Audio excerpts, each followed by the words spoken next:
কবি প্রকাশনী থেকে একটা ব্যাগ নিয়ে আসছি মোটামুটি জোর জবরদস্তি করেই। তো এটা হচ্ছে সেই ব্যাগ।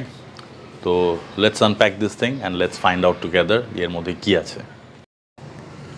এডওয়ার্ড জেমস করবেট বা জিম করবেট আইরিশ বংশোদ্ভূত একজন ইংরেজ।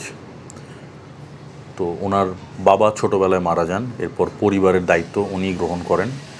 উনি ভারতবর্ষে পোস্ট অফিসের দায়িত্ব নিয়ে এসেছিলেন এবং থাকতেন নৈনিতালে। সেখানে থাকাকালীন অবস্থায় আশেপাশের যে কোনো ধরনের বিপদ আপদে উনি এগিয়ে যেতেন। বাঘ কেন মানুষ খেকো হয়?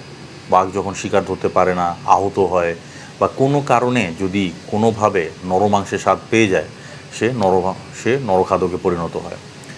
তো এরকম ধরনের যে প্রাণীগুলো যারা গ্রামবাসীদের ওপর অত্যাচার অনাচার চালাতো, এদেরকে শিকার করতেন বা এদেরকে নিধন করতেন জিম করবেট। যদিও এটা নিয়ে উনি খুব একটা বেশি গর্ববোধ করতেন না, কিন্তু তার এই দিনলিপিগুলো উনি খুব সুন্দরভাবে সংরক্ষণ করে রেখে গিয়েছিলেন এবং সেগুলোই আজ আমরা পড়তে পারি শিকার কাহিনী হিসাবে। তো কবি প্রকাশনী থেকে মহাশ্বেতা দেবীর সম্পাদনায় এই জিম করবেট অমনিবাসটা এলো এবং এটার সঙ্গে গিফট হিসেবে আছে এই একটা জিনিস। এই জিনিসটার কারণেই বইটার অ্যাপিলটা আরও বেশি বেড়ে গেল। কবি প্রকাশনী বরাবরই প্রথাগত প্রোডাকশন থেকে বাইরে গিয়ে ভিন্ন কিছু করার চেষ্টা করে, এখানেও তার ব্যতিক্রম দেখা যায়নি।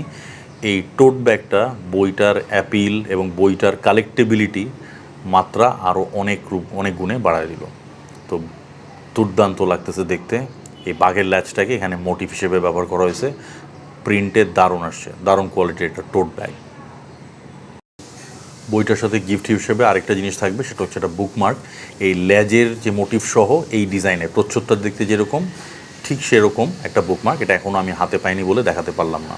জিম করবেটের শিকার কাহিনী আমরা আগেও পড়ছি, একটা দুইটা অমনিবাসও হয়তো বা চোখে পড়ছে, বাট ওই সবগুলা বই বা সবগুলো রেন্ডিশনের ব্যাপারে একটা শব্দ ইউজ করা যায় না যেটা এটার ব্যাপারে ইউজ করা যায়, সেটা হচ্ছে প্রিমিয়াম। এই বইটা আউট অ্যান্ড আউট প্রিমিয়াম।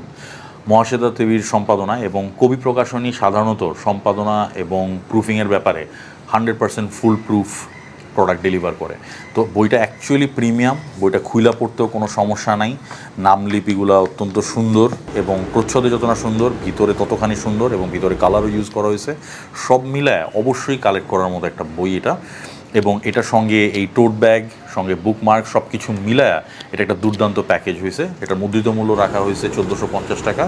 একদম অ্যাভিড রিডার এবং শিকার কাহিনীর সমজদার এবং ভিন্টেজ শিকার কাহিনী যারা পড়তে এবং কালেক্ট করতে পছন্দ করেন, তাদের জন্য এটা অবশ্যই কালেক্ট করার মতো একটা বই।